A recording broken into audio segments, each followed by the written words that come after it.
Hello, everyone, and welcome to Grandstand Sports Data, your go to channel for sports, statistics, and unbiased handicapping. In today's video, we will be touching on the truth about making a living betting on sports. We will explore the challenges, the strategies, and the insights of the sports betting world. So, in this video, we're going to cover on three main topics, and it's going to be who wins betting on sports. Can you make a living betting on sports? And then the last one, what it takes to win at sports betting. So, what it takes to win is going to be very different from who wins in terms of the sports betting world, and we'll touch on that going forward. So, let's touch on these three main topics. So, first, let's talk about who actually wins at sports betting. So, according to a cohort study back in 2020, bookmakers tracked the 1 year return on their entire client list. And this is what they found. They found that the entire client list that put down a deposit 1 year later, at least half of them did not have that initial deposit anymore and they had zero as their bankroll. So that's right. Half of the client list had no money. They depleted their whole bankroll. 40% had less than what they put in. And then the remaining 10% had an actual profit. So that's telling you just from their client list, could be millions of people. I don't know the actual numbers. It's just a study that they did, this one particular bookmaker. They didn't really say who it was, neither. They didn't touch on the name. They just said it was a prominent bookmaker that tracked this. And only 10% of sports bettors after 1 year had actually turned a profit. That number, I assume, gets lower as the years go on because 1 year, some people will consider that long term return. Me, I personally don't know if that's enough data set for a long term return, but for the 1 year, only 10% being a winning sports better, that lets you know that this is not easy. This is not an easy endeavor. It's more of, I guess, if you want my initial reaction, it's more of a hobby. We're going to touch on in the next slide if you can actually quit your job and make a living on sports. And we're going to touch into the numbers when it comes to that as well. So let's take a deeper look into that. So, can you make a living betting on sports?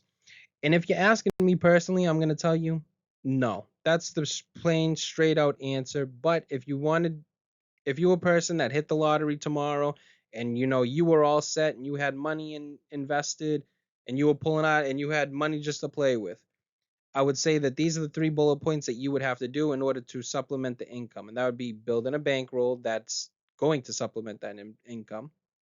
You have to win at a rate that's 55 to 60%, which I think is crazy. This is some of the best, I guess, handicappers in the world would kill for a 56%, let alone 60.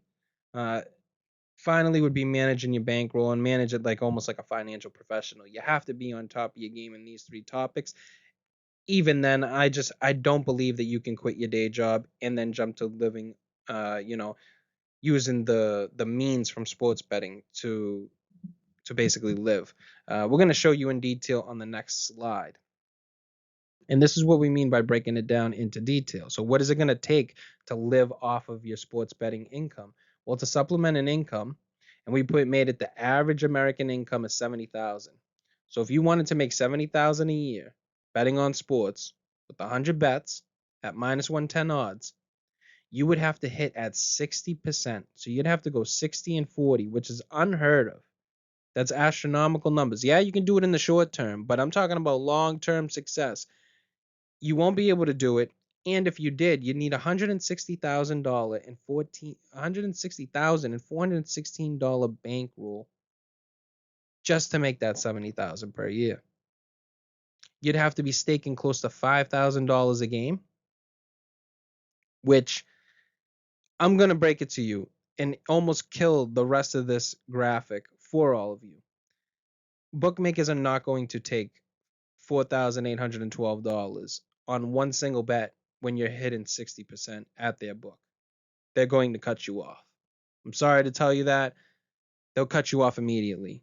So these are the smallest of the numbers. It's not even worth going through the rest of it, as you can see, because if they're not taking you at betting 4,000 or close to 5,000 a game, hitting at 60%, there's no way they're letting you bet 14,000 a game, hitting at 55%. It's just not. If you're a winning sports bettor and you're betting, they will never let you get close to throwing 14 grand on a game. Some people may push back on this and say, well, why do I see on social media Drake's dropping like 14 mil on a game? Because 14 mil to Drake, to us, is like $25.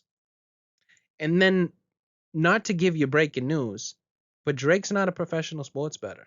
He's a losing sports bettor in the long run. They will be happy to take 14 million on a bet from Drake. Anyone would. It's the point in the emphasis of this slide is to show you you can't. I hate to be the Debbie Downer. I hate to be the bearer of bad news. You can't quit your job and supplement your income with sports. These numbers are too astronomical for books to even take the money. They're not going to let you. I've said it before and I'm going to say it again. They're not going to let you bet close to 5 grand on one game when you're already documented at hitting 60% of your games. It's not a good business model for the sports book. They just won't take your money. They'll send you an instant email telling you, hey, happy for your business, but our business has have to stop today. Okay, so since we already proved that we cannot quit our job and use sports betting to create an income, how can we at least be a winning sports bettor? Well, we're going to start with number one, and this is developing a handicapping strategy. You need to use both technical and fundamental analysis. And I know I'm going to get pushed back on this one. People are going to say, well, I built a model, and this model, hits at 60%. So as long as I keep running this model, I will be good. No, models go out of style. Books adjust as they go on, and models just fall apart as time goes on. You will find that your edge will disappear faster than anything. The same thing goes for the fundamental analysis, too. If there's a guy who just does fundamental analysis, I don't need to do the numbers. I don't need to do power ratings. I just know in my head who's this and who's that. He's going to lose in the long run as well. You need to have a system of both of them. You need them both to work together. Now, I will say, if you're not subscribed to Grandstand Sports Data, almost every single one of our videos contains these elements. They contain technical analysis, they contain fundamental analysis. Please subscribe. Our future videos are going to show technical and fundamental analysis. If you've been a subscriber already, you've seen our power ratings videos and our matchups videos for all the sports that we cover. We show you the technical analysis. Me talking is basically the fundamental analysis, even though I do show factors of fundamental analysis as well. And we have sports betting education videos for both of these topics. So subscribe, take a look at those videos, and they will be greatly, well, I shouldn't say great, they will be very helpful for you. Going on to number two is you have to know your probabilities. You have to eliminate games that you don't have an edge in, and you have to identify the games that you do have an edge in. That's going to be based on number one, which is when you formulate your strategy. You're going to forecast games and you're going to know if you have an edge or if you don't have an edge. Number three, and this is very important, you have to shop and compare your odds. If you have five outs, and remember, outs are bookmakers. If you have five bookmakers and you're shopping through the odds, there's going to be one or two that are going to stick out in terms of in your favor, and you want to hit on those. We showed you in a past video the illustration of how odds can make a difference in how you bet. Listen, it's an overlooked thing, and you have to understand the market. Going on to number four, and this is number one in everyone's hearts, and it should be if you want to be a good sports bettor, or at least, maybe a winning sports bettor. You have to have solid bankroll management. There's no way around it. I know, and these are the same people in finance that say you have to have a budget, and people go, "Oh, budget, I got to hear that word." It's the truth. I'm sorry, you will not be successful in sports if you don't have a solid bankroll management system. It's just that simple.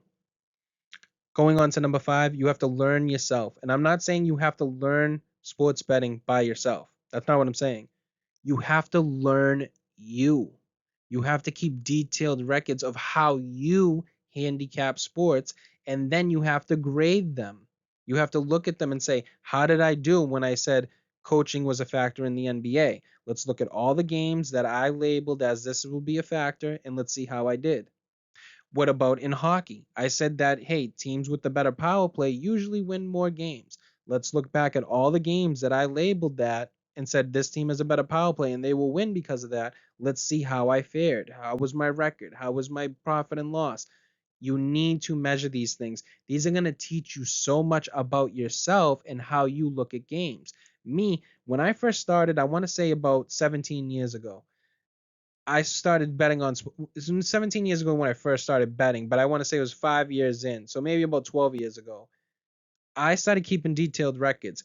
And 12 years ago, I used to think that in basketball, head coaching made a difference. As I kept detailed records on games where I thought the head coaching was an edge, I found out that NBA coaching means nothing. It means nothing. And that was all from learning myself. I basically self taught that the NBA coach means close to nothing. It's mostly the talent on the court that is doing the job. Moving on to number 6, and this is more of not really this is more advice, and it's teaching you that you have to learn to lose. Sometimes you and experts are going to be on a team and you're going to be like, this is almost a sure shot. There's no way they can lose. And then they do because the squares were right. Or some people may say the wrong money was on the right team. And then what they're saying is that sometimes the squares will win and sometimes the sharps will lose. That's just how it goes. Sometimes good teams lose, sometimes bad teams win. That's the way of the game. And in sports betting, you have to learn to lose. You're gonna lose like we showed you in the past illustration that 55% win rate is astronomical and it's a great sports better. Well, that means you have to lose 45% of the time too. And that's a high number. So you have to learn to lose. It's just that simple. Okay, so I just wanted to show you this slide because I wanted it to be a continuation of the last slide. And that's basically, I wanted to show you that you have to change your goals. This made me a better sports handicapper was me changing my goals. It wasn't to just go and just bet on every sport at a fixed number, say like $100 a game, and just bet and then, hey, at the end of the week I'll see if I'm up or I'm down. No, what I did was I changed my goals. I set it to be season by season. So as you can see from the 2022 years, we did soccer 2022. We were 2-8 and we were losing better, right? That's how it goes. That's how it goes when you go season by season. We don't bet a lot in terms of soccer. You can see these numbers kind of low. We only do really UEFA Championship, and I say we, I mean me, Anthony at Sports Grandstand Sports Data. Everybody else here has basically their own situation in how they bet on games. But I'm just speaking for myself here, and these are my personal records. When it comes to the NFL, we don't bet many games, as you can see. And when I say I don't bet many games, I mean these also factor in playoffs. So you're talking about 47 bets in one season, NFL season. We really place in 1 to 2 bets per year, and that's how I am. I'm not a volume better. I'm more of a sniper. I like to sit back, wait for my edge, and pick it. As you can see from NFL, we did well in 2022 with 26.2 rate of return, and then in 2023 we had an 8.6 rate of return. So we were positive. We reached our goals. That's what we were trying to do. If we move on to college football, 2022, we were 48 and 44, just missing out. We were in the red there, so we didn't hit our goal, but we hit our goal the next year. I'd like to also mention that we don't include futures in these, and futures are huge in terms of my eyes. I love betting futures. So the winnings from week to week, I'll have a little bit of a stack of money for futures, and I'll bet them as they go. So I could be in week 8. I know this past season with the Kansas City Chiefs, I was hammering the Chiefs, I want to say from week there was one week they were having a. I want to say it was after the Philly game. I think I was hammering them from then, basically onto the playoffs, and they basically by themselves made me profitable. Um, so you want to use futures. Futures are not included here, like I said, but futures will help you hedge as well. So it's pretty good to look up after the season's over. You're in the playoffs, and you have about 10 or 11 future bets on probably 3 different teams, and now you're able to hedge. You're able to make the right bets. You can even sit back and think that one of these 3 teams can win it and just collect. It's I think that it's very beneficial. The key is not betting too many different teams, so maybe like 3 or 4 at the max. We touched on the college football. We were in the red for 2022, back in the green in 2023. So as you can see, just from this alone, we're like 1-1. There's some seasons we win, there's some seasons we lose. We take the proceeds and the ones that we won, and we break it down into save, invest, and spend, like we touched on in our bankroll video. We'll leave a link in the description for that. MLB, we were down in terms of both seasons. You could see how many small plays. We only bet the playoffs when it comes to MLB. Same thing with NBA and NHL. We only bet the playoffs. So these are all playoff numbers. I don't touch the regular season. I do still do my handicapping, like my technical analysis and fundamental analysis, but it's too much to also do betting and do videos on a day-to-day basis and all of that when it comes to these sports. I got a family as well, and I'm sure half of the viewers, or maybe even more than half of the viewers that are here today on this video, you don't have the time. So by saving yourself that time, you should be subscribing to channels like Grandstand Sports Data, subscribing to other handicapping YouTube, I guess you would call them influencers that actually promote the handicapping side and not necessarily just the win all your money in one week or whatever it is, or people who just give out picks. No, we're supposed to teach each other. And if you want to make your life more efficient and you want to get the information as fast as possible, one of the ways is subscribing to Grandstand Sports Data. Hate to give you the shameless plug, but we put all of our information onto these slides and we spit them out to you.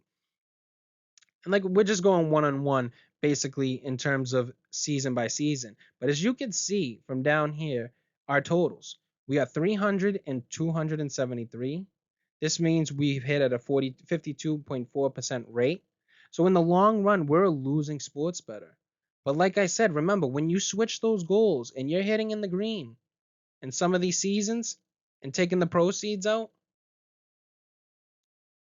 you're not a winning sports better in the long run, but you are getting profits in some of these seasons, and that should be your goal. Winning seasons. Break it down like that. Some people are going to say, okay, so can I go a step further? Should I do that, Anthony? Should I go a step further? Break it down weekly, break it down monthly?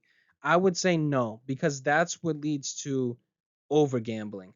There'll be a week where you say, hey, I'm breaking this down weekly. I want to hit weekly goals. And then you start betting games that you wouldn't usually play, and this will get you into the red. So avoid that. Make the goal long enough that you have to reach for it, but also short enough so that it's not too long to where you're only accumulating losses. It's almost like you have to make it a challenge, but be able to also reach that challenge and be able to defeat it.